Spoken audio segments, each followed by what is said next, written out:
بسم اللہ الرحمن الرحیم الحمدللہ رب العالمین والصلاة والسلام علی سید الانبیاء والمرسلین وعلی آلہ وصحبہ اجمعین اما بعد۔ کل کے درس میں آخری مسائل ہمارے مہر کے مسائل تھے۔ آج درس کا آغاز کافروں کے نکاح کے بیان میں شروع ہو رہا ہے۔ فرمایا کہ کافر اپنے اپنے مذہب کے اعتبار سے جس طریقے سے نکاح کرتے ہوں شریعت اس کو بھی معتبر مانتی ہے، اور اگر وہ دونوں ساتھ مسلمان ہو جائیں تو نئے سرے سے نکاح کی ضرورت نہیں، وہی نکاح اب بھی باقی ہے۔ مثال کے طور پہ دو عیسائی مرد اور عورت میاں بیوی ایک ساتھ مسلمان ہو جائیں تو اب اسلام لانے کے بعد انہیں دوبارہ سے نکاح کرنے کی ضرورت نہیں ہے، اسلام میں ان کا سابقہ نکاح جو ہے وہ معتبر ہوگا۔ اگر دونوں میں سے ایک مسلمان ہو گیا تو دوسرے کو اسلام کی دعوت دی جائے گی، اگر دوسرا مسلمان نہیں ہوا تو نکاح ٹوٹ گیا، اب میاں بیوی کی طرح رہنا درست نہیں۔ اگر عورت مسلمان ہو گئی اور مرد مسلمان نہیں ہوا تو جب تک پورے 3 حیض نہ آئیں تب تک دوسرے مرد سے نکاح درست نہیں۔ بنیادی بات یہی ہے کہ جب نکاح ختم ہو رہا ہے اور دوسرے شخص سے شادی ہونی ہے تو ہو سکتا ہے کہ بچے کا حمل ہو، جس کو جاننے کے لیے عدت کا گزرنا ضروری ہے، اور یہ حکم جو ہے وہ شریعت میں ہر اس صورت میں پایا جاتا ہے جہاں مرد اور عورت کا تعلق قائم ہو جائے۔ بیویوں میں برابری کرنے کا بیان۔ جس کی کئی بیویاں ہوں اس پر واجب ہے کہ سب کو برابر رکھے، جتنا خرچہ وغیرہ ایک عورت کو دیا ہے دوسری بھی اتنے کی مستحق ہے، چاہے دونوں کنواری ہوں یا دونوں کنواری نہ ہوں، یا ایک کنواری ہو اور دوسری کنواری نہ ہو، سب کا ایک ہی حکم ہے۔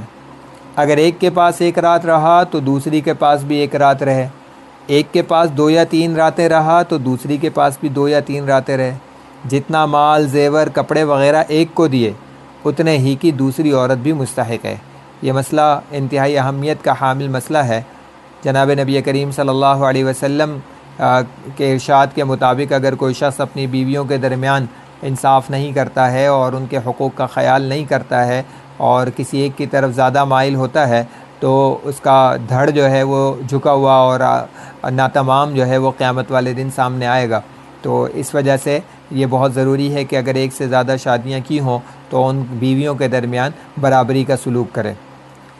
جس کا نیا نکاح ہوا اور جو پہلے سے نکاح میں تھی دونوں کا حق برابر ہے، کوئی فرق نہیں، یعنی ایسا نہیں ہے کہ جس سے نیا نکاح ہوا ہے اس کا حق زیادہ ہو اور جس کا پہلے سے نکاح ہوا ہے اس کا حق کم ہو، ایسا نہیں ہے۔ برابری صرف رات کے رہنے میں ہے، دن کے رہنے میں برابری ضروری نہیں ہے۔ اگر دن میں ایک کے پاس زیادہ رہا اور دوسری کے پاس کم رہا تو کوئی حرج نہیں، مگر رات میں برابری واجب ہے۔ البتہ جو شخص رات کو ملازمت کرتا ہو اور دن کو گھر میں رہتا ہو جیسے چوکیدار وغیرہ تو اس کے لیے دن کو برابری کا حکم ہے۔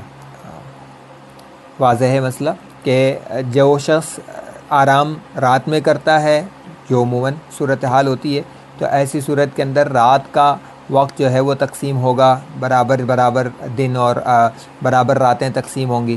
اور اگر کوئی شخص جو ہے وہ رات میں کام پر ہوتا ہے، محنت مزدوری یا کوئی بھی ملازمت رات کی کرتا ہے اور دن میں آرام کرتا ہے گھر میں تو پھر دن کا وقت جو ہے وہ معتبر ہوگا۔ مرد چاہے بیمار ہو چاہے تندرست، بہرحال رہنے میں برابری کرے۔ آپ صلی اللہ علیہ وسلم کے اوپر تو برابری کرنا لازم بھی نہیں تھا، لیکن احادیث سے پتہ چلتا ہے کہ آپ صلی اللہ علیہ وسلم آخر عمر تک اس کے اوپر مکمل طور پہ کاربند رہے کہ بیویوں کے درمیان برابری کریں۔ اور جب بالکل آخر عمر میں آپ صلی اللہ علیہ وسلم بہت زیادہ بیمار ہو گئے تو ہر وقت پوچھا کرتے تھے کہ آج میری کہاں کی باری ہے، آج میری کہاں کی باری ہے۔ تو پھر ازواج مطہرات نے محسوس فرمایا کہ اس سے آپ صلی اللہ علیہ وسلم کو تکلیف ہو رہی ہے اور سب نے جو ہے وہ مل کر اجازت دی، تو پھر آپ صلی اللہ علیہ وسلم نے اپنی زندگی کے آخری ایام حضرت عائشہ رضی اللہ تعالی عنہا کے حجرے میں گزارے۔ تو یہ بہت اہم مسئلہ ہے۔ ایک عورت سے زیادہ محبت ہے اور دوسری سے کم تو اس میں کوئی گناہ نہیں، کیونکہ دل اپنے اختیار میں نہیں ہوتا۔ بیویوں کے درمیان ظاہری طور پہ جو احکام لاگو ہوتے ہیں ان میں تو برابری ضروری ہے، لیکن جو چیز انسان کی وسعت سے باہر ہو، یعنی دل کی محبت انسان کے اختیار سے باہر ہوتی ہے، اور لا یکلف اللہ نفسا الا وسعها، اللہ سبحانہ و تعالیٰ کسی کو اس کی طاقت سے زیادہ کا پابند نہیں بناتے ہیں، مکلف نہیں بناتے ہیں، تو اس وجہ سے دل کی محبت میں برابری جو ہے یہ ضروری نہیں ہے۔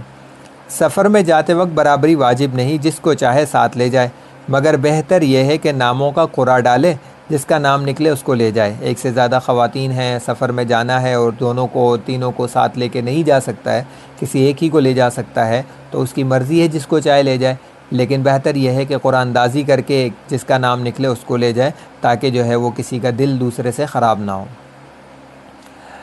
بہشتی زیور کے اصل مسائل پہ کچھ اضافہ تفصیل بہشتی زیور کے اندر ہے۔ وہ مسائل یہ ہیں: منگنی کے وقت ایجاب و قبول۔ منگنی کے وقت لڑکے اور لڑکی کے اولیاء کا ایجاب و قبول نکاح کا صرف وعدہ ہے، نکاح نہیں ہے۔ البتہ اگر مجلس نکاح کے لیے منعقد کی گئی ہو اور گواہوں کے سامنے نکاح کی نیت سے ایجاب و قبول ہو تو نکاح منعقد ہو جائے گا۔ ہمارے یہاں منگلی جس طرح سے ہوتی ہے پہلے، شادی سے کافی پہلے، تو اس وقت بھی جو ہے بات تو ہو رہی ہوتی ہے کہ ہم جو ہے فلاں کی شادی فلاں سے کریں گے، اور وہ کہتے ہیں کہ ٹھیک ہے جی ہم کریں گے۔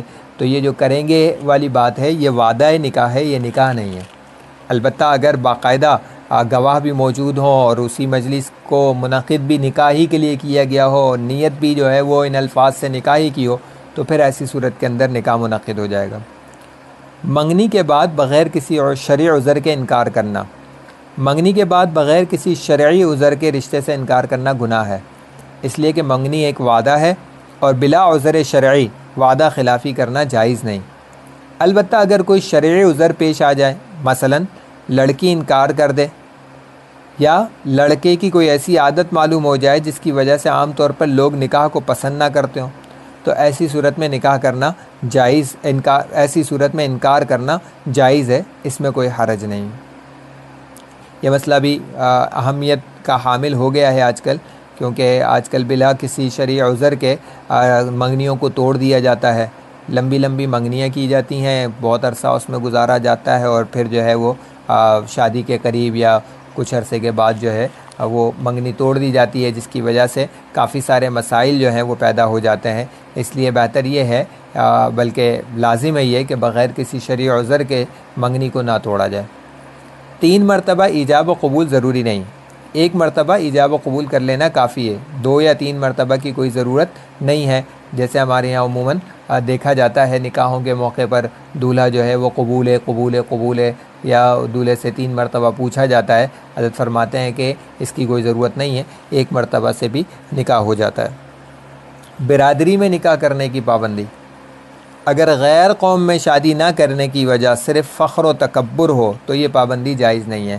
کئی جگہوں پہ دیکھا جاتا ہے کہ لوگ اپنے خاندان سے باہر شادی نہیں کرتے، اپنی برادری سے باہر شادی نہیں کرتے، اور شادی نہ کرنے کی وجہ بعض اوقات صرف اور صرف یہ ہوتی ہے کہ اپنی برادری پر فخر اور تکبر ہوتا ہے، تو یہ بات تو ٹھیک نہیں ہے۔ ہاں اگر کوئی اور مصلحت سامنے ہو جس کی وجہ سے خاندان سے باہر شادی نہ کی جاتی ہو اور وہ معقول مصلحت ہو تو اس کی وجہ سے ایسا کیا جا سکتا ہے۔ عیسائی اور یہودی عورت سے نکاح۔ پہلے یہ مسئلہ آ چکا ہے کہ اہل کتاب سے نکاح ہو سکتا ہے، عیسائی اور یہودی خواتین سے نکاح ہو سکتا ہے، اسلام کی اصل تعلیمات کے مطابق نکاح ہو سکتا ہے، لیکن آج کل کے اکثر عیسائی اور یہودی دہریہ اور لا مذہب ہیں، اور دہریہ عورت سے مسلمان مرد کا نکاح نہیں ہو سکتا ہے۔ دہریہ وہ جو حقیقی معنوں میں خدا کو مانتا نہ ہو، اللہ کو مانتا نہ ہو۔ البتہ اگر کسی عیسائی یا یہودی عورت کے بارے میں تحقیق سے معلوم ہو جائے کہ یہ دہریہ نہیں، اپنے مذہب پر قائم ہے، تو اس سے نکاح ہو جائے گا، مگر کچھ خطرات کی بنا پر اس سے بچنا واجب ہے۔ اگرچہ نکاح تو ہو جائے گا، اگر کوئی اپنے مذہب پر کاربند عیسائی یا یہودی خاتون ہیں تو اس سے نکاح تو مسلمان مرد کا ہو جائے گا، لیکن چند ایسے خطرات ہیں جس کی وجہ سے اس سے بچنا بھی ضروری ہے۔ مثلا اولاد کے کافر ہونے کا سخت خطرہ ہے، بلکہ خود شوہر کا دین بھی خطرے سے خالی نہیں رہتا۔ علاوہ ازیں ایسی عورتیں جاسوسی کا کام کرتی ہیں، لہٰذا یہ ملک کی سالمیت کے لیے بہت خطرناک ہیں، تو اس وجہ سے ان سے نکاح نہ کرنا ہی بہتر ہے۔ سیدہ کا نکاح غیر سید کے ساتھ۔ بالغہ سیدہ کا نکاح اس کی اور اس کے ولی کی اجازت سے ہر قوم کے مسلمانوں میں ہو سکتا ہے، البتہ قریش کے علاوہ دوسرے لوگ چونکہ سیدہ کے کفو نہیں ہیں، یعنی اس کے جوڑ کے نہیں ہیں، اس لیے ولی کی اجازت کے بغیر سیدہ کا نکاح قریش کے علاوہ کسی دوسرے خاندان میں درست نہیں۔ یعنی یہ جوڑ کا جو معاملہ ہے یہ عام حالات کے اندر ہے. اگر کوئی اور بڑی مصلحت ایسی موجود ہو تو بے جوڑ کے بھی جو ہے وہ کیا ہو سکتی ہے, شادی ہو سکتی ہے. تو سیدہ عورت کا غیر سید جوڑ تو نہیں ہے, لیکن اگر وہ خود عورت بھی اس پہ راضی ہو, اس کے گھر والے بھی اس پہ راضی ہوں, تو وہ نکاح ٹھیک ہو جائے گا. اسی طریقے سے یہ مسئلہ بھی ذہن میں رہنا چاہیے کہ اگر سیدہ لڑکی نے بغیر اپنے اولیاء کی اجازت کے بے جوڑ میں شادی کر لی, تو پھر یہ کرنا جو ہے وہ ٹھیک نہیں ہوگا, اور اس کے اولیاء کو اس بات کا اختیار ہوگا کہ وہ کورٹ کے ذریعے سے, حاکم شرعی کے ذریعے سے اس نکاح کو فسخ کروا دیں, ختم کروا دیں. نکاح پڑھانے کی اجرت. نکاح پڑھانے کی اجرت درج ذیل شرائط کے ساتھ جائز ہے. اجرت جانبین کی رضامندی سے طے شدہ اور معلوم ہو. یعنی جب اجرت کا معاملہ ہے تو شریعت کے اندر اجرت پہلے سے طے ہونا ضروری ہے اور معلوم ہونا بھی ضروری ہے, ورنہ اس کو اجارہ فاسدہ کہا جاتا ہے. اجرت اسی سے لی جائے جس نے نکاح پڑھانے کے لیے بلایا ہے. اگر لڑکی والوں نے بلایا ہے تو اجرت بھی لڑکی والوں سے لی جائے, لڑکے والوں سے لینا جائز نہیں. اور اگر لڑکے والوں نے بلایا ہے تو اجرت بھی انہی سے لی جائے. اس صورت میں لڑکی والوں سے لینا جائز نہیں ہوگا. اجرت وہی شخص لے جس نے نکاح پڑھایا ہے. لہٰذا بعض علاقوں میں جو یہ رواج ہے کہ نکاح پڑھانے والے کو تھوڑی سی اجرت دے کر باقی رقم شہر کے عہدیدار کو اس کے حق کے طور پہ دی جاتی ہے, یہ جائز نہیں بلکہ رشوت اور ناجائز ہے. اس لیے کہ جب اس عہدیدار نے کام نہیں کیا تو اجرت میں اس کا کوئی حق بھی نہیں ہے. یہ بڑا ہی واضح مسئلہ ہے. اگر کچھ لوگ ایسے ہوتے ہیں کہ جو اپنے عہدوں کا ناجائز استعمال کرتے ہوئے اس طرح کے معاملات میں بھی اپنے پیسے بنانے کے چکر میں رہتے ہیں, تو یہ معاملہ ٹھیک نہیں ہے. انہوں نے کوئی کام کیا نہیں ہے, کوئی محنت کی نہیں ہے, تو اسے ان کے اجرت کا بھی کوئی حق نہیں بنتا. اس کے بعد حضرت والا نے کتاب الرضا یعنی دودھ پینے اور پلانے کے مسائل بیان فرمائے ہیں. جب بچہ پیدا ہوا تو ماں پر اسے دودھ پلانا واجب ہے. البتہ اگر باپ مالدار ہو اور کوئی دودھ پلانے والی مہیا کر سکے تو دودھ نہ پلانے میں کوئی گناہ بھی نہیں ہے. یعنی اگر کسی بچے کو ماں کے علاوہ کوئی اور دودھ پلانے والی دستیاب ہو اور والد جو ہے وہ ان کے اخراجات برداشت کر سکتے ہو, تو پھر ماں کے اوپر دودھ نہ پلانے کا گناہ نہیں ہے. کسی اور کے بچے کو شوہر کی اجازت کے بغیر دودھ پلانا درست نہیں. البتہ اگر کوئی بچہ بھوک کے مارے تڑپ رہا ہو اور اس کے مر جانے کا ڈر ہو تو ایسے وقت میں اجازت کے بغیر بھی دودھ پلا سکتی ہے. اس وجہ سے کہ دودھ پلانے سے متعلقہ شریعت کے جو احکامات ہیں وہ کافی دیر پا اور دور رس قسم کے ہیں. تو ہو سکتا ہے کہ کوئی آدمی ان تمام چیزوں کے لیے تیار نہ ہو اور وہ یہ نہ چاہتا ہو کہ کسی کے بچے جو ہیں وہ اس کے رضائی بچے بن جائیں, اس لیے اس کی اجازت کے بغیر کسی خاتون کے لیے کسی بچے کو دودھ پلانا جائز نہیں ہے. البتہ اگر صورتحال ایسی ہو کہ کوئی بچہ تڑپ رہا ہو بھوک سے اور خطرہ ہو کہ اس کی جان چلی جائے گی, تو ایسی صورت میں بغیر اجازت کے بھی دودھ پلایا جا سکتا ہے. دودھ پلانے کی زیادہ سے زیادہ مدت 2 سال ہے. 2 سال کے بعد دودھ پلانا حرام ہے. اگر بچہ کچھ کھانے پینے لگا اور اس وجہ سے 2 سال سے پہلے ہی دودھ چھڑا دیا تب بھی کوئی حرج نہیں. یعنی زیادہ سے زیادہ مدت 2 سال ہے. اگر کم میں دودھ چھڑا دیا جائے اور بچے کو غذا کی عادت ہو گئی ہو دودھ کے علاوہ تو اس میں بھی کوئی حرج نہیں ہے.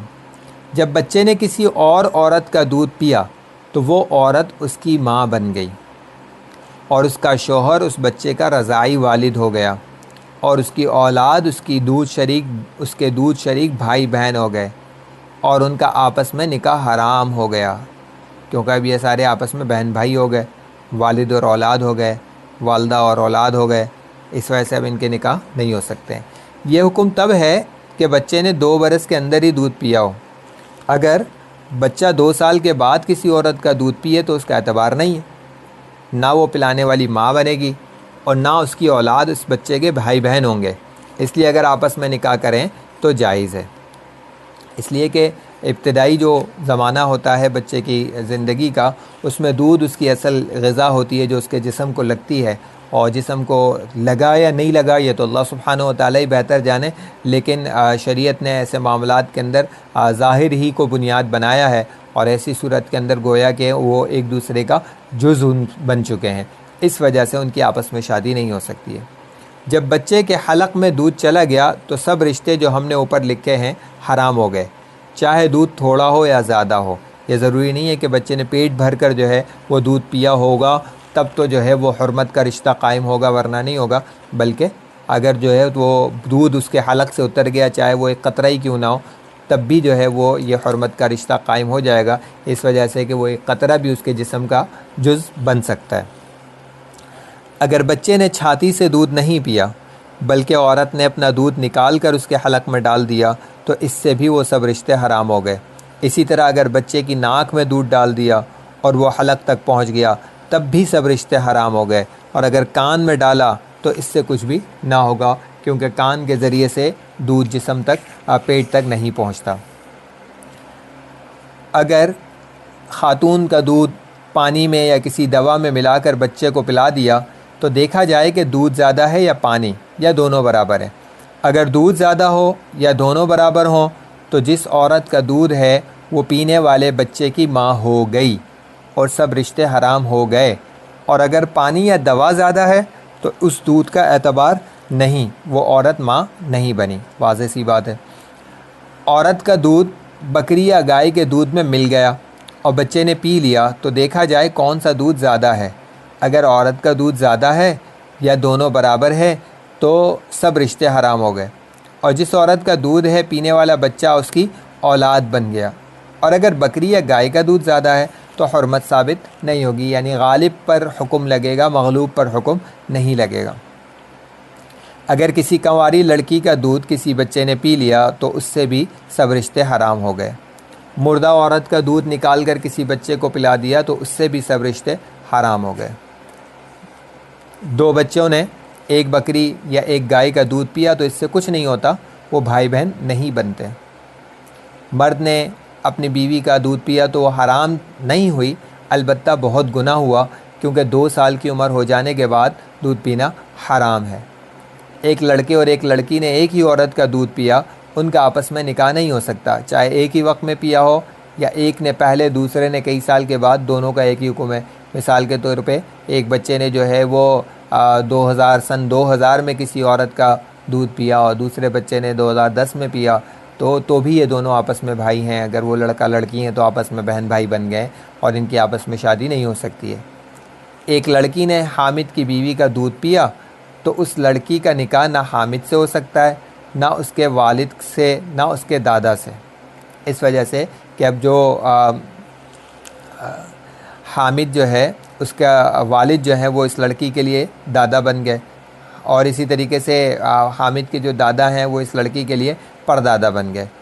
نہ حامد کی اولاد سے، اس طریقے سے حامد کی اولاد سے بھی نہیں ہو سکتا، کیونکہ حامد کی جو اولاد ہے وہ اب اس لڑکی کے لیے بھائی بہن ہو گئے، بلکہ حامد کی جو اولاد دوسری بیوی سے، اس سے بھی اس لڑکی کا نکاح درست نہیں ہے، اس وجہ سے کہ وہ بھی اس کے والد شریک بھائی بہن ہو گئے۔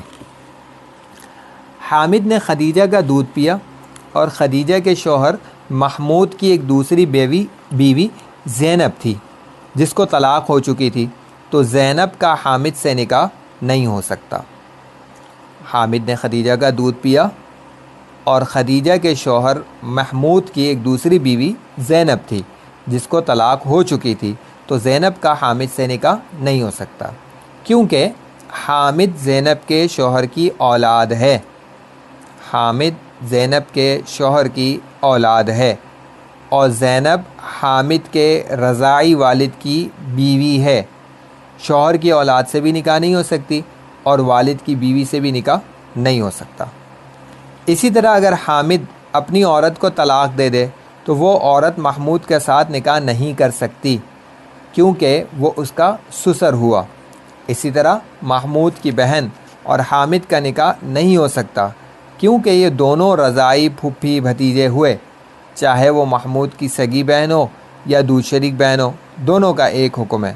البتہ حامد کی بہن سے محمود نکاح کر سکتا ہے۔ تو یہ بڑے باریک مسائل ہوتے ہیں، اور خدا نخواستہ اگر اس نوعیت کے مسائل پیش آئیں تو موقع پر موجود ماہر علماء کرام سے پوچھ کر ہی جو ہے وہ عمل کرنا چاہیے۔ زاہد کی ایک بہن ساجدہ ہے۔ ساجدہ نے ایک عورت کا دودھ پیا لیکن زاہد نے نہیں پیا، تو اس دودھ پلانے والی عورت کا نکاح زاہد سے ہو سکتا ہے، کیونکہ وہ اس کی بہن کی تو والدہ ہے، وہ رضائی ماں ہے، لیکن خود زاہد کی جو ہے وہ رضائی ماں نہیں ہے۔ حامد کے لڑکے نے رقیہ کا دودھ پیا تو رقیہ کا نکاح حامد کے ساتھ ہو سکتا ہے، کیونکہ وہ حامد کے لڑکے کی تو رضائی ماں ہے، حامد کا اس سے کوئی رشتہ نہیں۔ صابر اور ذاکر دو بھائی ہیں اور ذاکر کی ایک دودھ شریک بہن ہے، تو صابر کے ساتھ اس کا نکاح ہو سکتا ہے، البتہ ذاکر کے ساتھ نہیں ہو سکتا، کیونکہ وہ ذاکر کی دودھ شریک بہن ہے، صابر کی دودھ شریک بہن نہیں ہے۔ کسی مرد کا کسی عورت سے رشتہ ہونے لگا، اتنے میں ایک عورت آئی اور اس نے کہا کہ میں نے تو ان دونوں کو دودھ پلایا ہے، لیکن اس عورت کے علاوہ کوئی اور اسے بیان نہیں کرتا، تو صرف اس عورت کے کہنے سے دودھ کا رشتہ ثابت نہیں ہوگا، ان دونوں کا نکاح درست ہے۔ البتہ جب دو معتبر اور دیندار مرد یا ایک دیندار مرد اور دو دیندار عورتیں دودھ پینے کی گواہی دیں، تب اس رشتے کا ثبوت ہوگا اور نکاح حرام ہوگا۔ ایسی گواہی کے بغیر ثبوت نہیں ہوگا، لیکن اگر صرف ایک مرد یا ایک عورت کے کہنے سے یا دو تین عورتوں کے کہنے سے دل گواہی دینے لگے کہ یہ سچ کہتی ہوں گی، ضرور ایسا ہوا ہوگا، تو ایسے وقت نکاح نہیں کرنا چاہیے۔ خواہ مخواہ شک میں پڑنے سے کیا فائدہ، لیکن اگر کسی نے کر لیا تب بھی صحیح ہو گیا۔ یعنی یہ جو معاملات ہیں اس کے اندر بھی گواہی ضروری ہے۔ اگر کسی نے گواہی دی اور گواہی قابل اعتماد اور عدد کے اعتبار سے شریعت کے عدد کے مطابق ہے، تو پھر تو ایسی صورت کے اندر اس نکاح کو روکنا ہوگا۔ یعنی نکاح کے وقت جو ہے وہ کسی نے بتایا کہ میں نے جو ہے وہ تم دونوں کو دودھ پلایا ہے، تو ایسی صورت کے اندر تو صرف اس ایک عورت کی بات پر تو نہیں روکا جا سکتا نکاح کو، لیکن اگر دو آدمی گواہی دے دیں یا ایک آدمی اور دو خواتین گواہی دے دیں اور گواہی کا معیار مکمل ہو گیا، تو ایسی صورت کے اندر پھر اس نکاح کو روک دیا جائے گا۔ یا یعنی گواہی کا معیار تو مکمل نہیں ہو رہا، لیکن دل گواہی دے رہا ہے کہ ایسا ہوا ہوگا، تب بھی جو ہے وہ نکاح نہیں کرنا چاہیے، اگر کر لیا تو نکاح درست ہو جائے گا۔ عورت کا دودھ کسی دوا میں ڈالنا جائز نہیں، اور اگر ڈال دیا تو اس کا کھانا اور لگانا، داخلی اور خارجی استعمال دونوں ناجائز اور حرام ہے۔ اسی طرح دوا کے لیے آنکھ یا کان میں ڈالنا بھی جائز نہیں ہے۔ خلاصہ یہ ہے کہ عورت کے دودھ کو استعمال میں لانا کسی طرح درست نہیں ہے۔ اس کے بعد کتاب الطلاق کے مسائل شروع ہو رہے ہیں، اور ہم جانتے ہیں کہ طلاق جو ہے وہ اللہ سبحانہ و تعالیٰ کے یہاں ایک مجبوری کی صورت میں جائز رکھی گئی ہے، اور عام حالات کے اندر نکاح کو ختم کرنا طلاق کے ذریعے سے یہ اللہ کے نزدیک انتہائی ناپسندیدہ عمل ہے۔ حدیث شریف میں ہے اللہ تعالیٰ کے نزدیک حلال چیزوں میں سب سے زیادہ ناپسندیدہ چیز طلاق ہے۔ مطلب یہ ہے کہ طلاق ضرورت کے تحت جائز رکھی گئی ہے، بغیر ضرورت طلاق دینا بہت بری بات ہے، اس لیے کہ نکاح تو آپس میں الفت و محبت اور میاں بیوی کی راحت کے لیے ہوتا ہے، اور طلاق سے نیک مقاصد کا راستہ بند ہو جاتا ہے، اور اللہ تعالیٰ کی نعمت کی ناشکری ہوتی ہے، دونوں کو پریشانی ہوتی ہے، آپس میں دشمنی ہوتی ہے، نیز اس کی وجہ سے بیوی کے دیگر رشتہ داروں سے بھی دشمنی پیدا ہو جاتی ہے۔ جہاں تک ہو سکے ہرگز ایسا نہیں کرنا چاہیے۔ میاں بیوی کو ایک دوسرے کو برداشت کرنا چاہیے اور پیار محبت سے رہنا چاہیے۔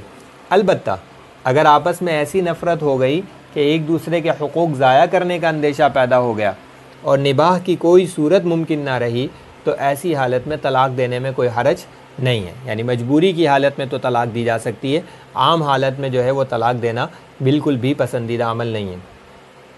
حدیث شریف میں ہے عورتوں کو طلاق نہ دی جائے مگر بدچلنی کی وجہ سے، اس لیے کہ اللہ تعالیٰ پسند نہیں کرتا بہت مزہ چکھنے والے مردوں اور بہت مزہ چکھنے والی عورتوں کو۔ اس سے معلوم ہوا کہ اگر عورت کی پاک دامنی میں کوئی خلل پیدا ہو جائے، بدچلن ہو جائے، تو اس کی وجہ سے طلاق دے دینا درست ہے۔ اسی طرح اور بھی کوئی ایسا سبب ہو جس کی وجہ سے ان کا آپس میں نباہ ممکن نہ رہے، تو اس کی وجہ سے بھی طلاق دینے میں حرج نہیں ہے۔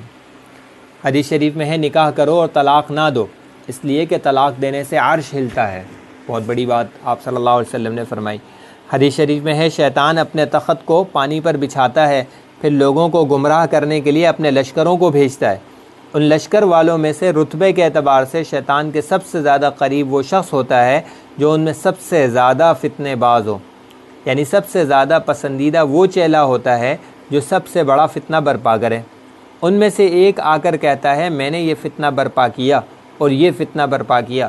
شیطان کہتا ہے تو نے کچھ نہیں کیا، یعنی تو نے کوئی بڑا کام نہیں کیا، ایک آ کر کہتا ہے میں نے فلاں شخص کو اس وقت تک نہیں چھوڑا جہاں تک کہ میں نے اس کے اور اس کی بیوی کے درمیان جدائی کر دی، تو شیطان اس کو اپنے قریب کر لیتا ہے اور اپنے گلے لگا لیتا ہے اور کہتا ہے ہاں تو نے بہت بڑا کام کیا۔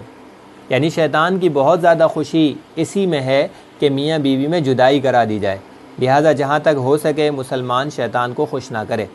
حدیث شریف میں ہے جو عورت سخت مجبوری کے بغیر خود طلاق طلب کرے اس پر جنت کی خوشبو حرام ہے، یعنی اسے سخت گناہ ہوگا، اگرچہ اسلام پر خاتمہ ہونے کی صورت میں اپنے گناہوں کی سزا بھگت کر آخرکار جنت میں داخل ہو جائے گی۔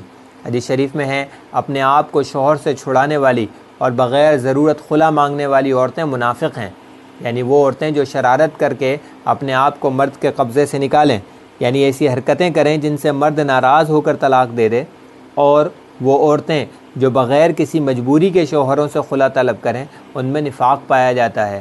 یہ عادت منافقوں کی ہے، ظاہر کچھ اور باطن کچھ۔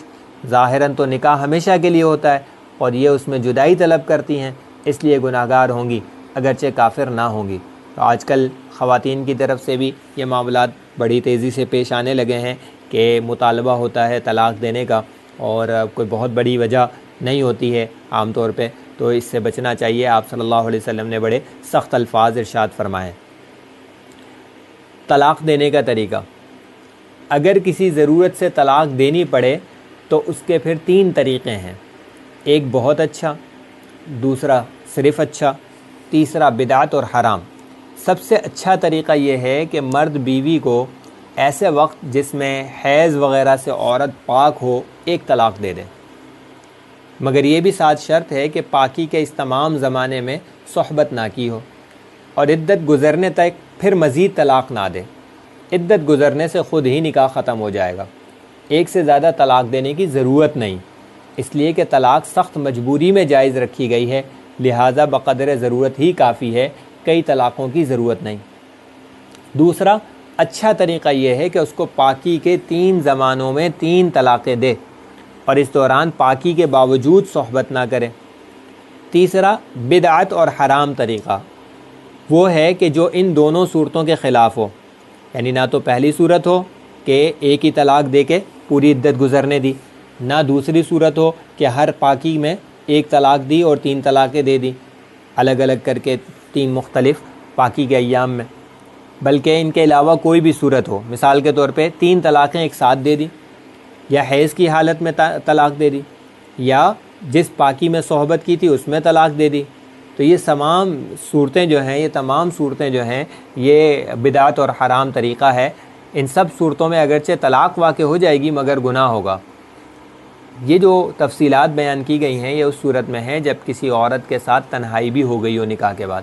اگر تنہائی نہ ہوئی ہو یعنی خلوت صحیحہ نہ ہوئی ہو تو پھر ایسی صورت کے اندر اس عورت کو کسی بھی وقت ایک طلاق دی جا سکتی ہے۔ یہ سب تفصیل اس صورت میں ہے کہ عورت سے صحبت یا خلوت صحیحہ ہوئی ہو، اور جس سے صحبت یا خلوت نہ ہوئی ہو اس کا حکم یہ ہے کہ ایسی عورت کو چاہے حیض کے زمانے میں طلاق دے یا پاکی کے زمانے میں، ہر طرح درست ہے مگر ایک ہی طلاق دے۔ یہ سمجھنا چاہیے کہ پہلے طریقے کو زیادہ اچھا اس وجہ سے قرار دیا ہے کہ اس کے اندر صرف ایک طلاق واقع ہو رہی ہے۔ دوسرا یہ کہ طلاق رجعی ہے، جس وقت چاہیں عدت میں رجوع کر سکتے ہیں، عدت کے بعد چاہیں تو دونوں کی رضامندی سے آسانی سے نکاح ہو سکتا ہے اور شوہر کے پاس مزید 2 طلاقوں کا اختیار بھی ہوگا۔ دوسرے طریقے کو بھی اچھا اس وجہ سے قرار دیا گیا ہے کہ اس میں ایک ساتھ 3 طلاقیں نہیں ہو رہی ہیں، اور اس دوران بندے کے پاس پورا وقت ہے سوچ و بچار کا، غور و فکر کا۔ اگر وہ غور و فکر کے باوجود ہر ایک مہینے کے بعد یا ہر ایک پاکی میں جو ہے وہ طلاق دینے کو تیار ہے تو اس کا مطلب یہ کہ واقعتاً کوئی مجبوری ہے، صرف ویسی طلاق نہیں دی جا رہی۔ اور تیسرا جو طریقہ ہے وہ انتہائی خطرناک ہے کہ 3 طلاقیں ایک ساتھ دے دی جائیں اور پھر کوئی آپشن نہ بچے، یا حیض کے ایام میں جب خواتین سے عموماً تنفر ہوتا ہے، یا جس پاکی میں جو ہے وہ صحبت ہو چکی ہو تو اس کے بعد جو ہے وہ عموماً رغبت نہیں ہوتی ہے، تو یہ وجوہات ہیں جس کی وجہ سے ان کو ناپسندیدہ طریقہ طلاق قرار دیا گیا ہے۔ کس کی طلاق واقع ہوگی کس کی نہیں؟ نابالغ اور پاگل کی طلاق واقع نہیں ہوتی ہے کیونکہ وہ مرفوع القلم ہے، ان کے اوپر شریعت کے احکامات لازم نہیں ہوتے ہیں۔ سوئے ہوئے آدمی کے منہ سے نکلا تجھ کو طلاق ہے، یا یوں کہیں میری بیوی کو طلاق، تو اس سے طلاق نہیں ہوتی۔ وہی بات ہے کہ وہ اس کے اوپر شرعی احکامات لازم نہیں ہوتے ہیں۔ کسی نے زبردستی کسی سے زبانی طلاق دلوا دی، جیسے مارا، ڈرایا، دھمکایا کہ طلاق دے دو ورنہ تجھے مار ڈالوں گا، اس مجبوری سے اس نے زبان سے طلاق کے الفاظ کہہ دیے تو بھی طلاق ہو جائے گی۔ البتہ اگر صرف تحریر کیا اور زبان سے نہ کہا تو طلاق نہیں ہوگی۔ کسی نے شراب وغیرہ کے نشے میں اپنی بیوی کو طلاق دے دی تو بھی طلاق ہو جائے گی۔ اسی طرح اگر غصے میں طلاق دی تو بھی طلاق ہو جائے گی۔ شوہر کے سوا کسی اور کو طلاق دینے کا اختیار نہیں، البتہ اگر شوہر نے کسی کو اختیار دیا کہ میری بیوی کو طلاق دے دے تو وہ بھی دے سکتا ہے۔ اسی طرح سے اگر بیوی کو اختیار دے دیا اور اس نے اپنے اوپر طلاق واقع کر لی تو بھی ہو جائے گی۔ طلاق دینے کا اختیار صرف مرد کو ہے، جب مرد نے طلاق دے دی تو طلاق ہو گئی، عورت کو اس میں کوئی اختیار نہیں، وہ چاہے یا نہ چاہے ہر صورت میں طلاق ہو گئی، عورت اپنے شوہر کو طلاق نہیں دے سکتی ہے۔ اسی طرح ہمارے یہاں یہ غلط فہمی پائی جاتی ہے کہ جب تک لکھ کے نہیں بھیجا، نوٹس نہیں بھجوایا تو طلاق نہیں ہوئی، تو طلاق کا تعلق اس بات سے نہیں ہے کہ نوٹس بھجوایا جائے اور باقاعدہ تحریراً دیا جائے۔ مرد کو صرف 3 طلاقیں دینے کا اختیار ہے، اس سے زیادہ کا اختیار نہیں۔ اگر 4-5 طلاقیں دے دیں تب بھی 3 ہی ہوئیں۔ جب مرد نے زبان سے کہہ دیا میں نے اپنی بیوی کو طلاق دے دی اور اتنے زور سے کہا کہ صرف خود ان الفاظ کو سن لیا تو بس اتنا کہتے ہی طلاق ہو جائے گی، چاہے کسی کے سامنے کہے یا تنہائی میں، اور چاہے بیوی سنے یا نہ سنے، ہر حال میں طلاق ہو جائے گی۔ تو یہ ابتدائی مسائل ہیں، طلاق کی اقسام وغیرہ، اور مزید مسائل انشاءاللہ العزیز اگلے درس کے اندر۔ اللہ سبحانہ و تعالیٰ اس سلسلے کو مبارک بنائے۔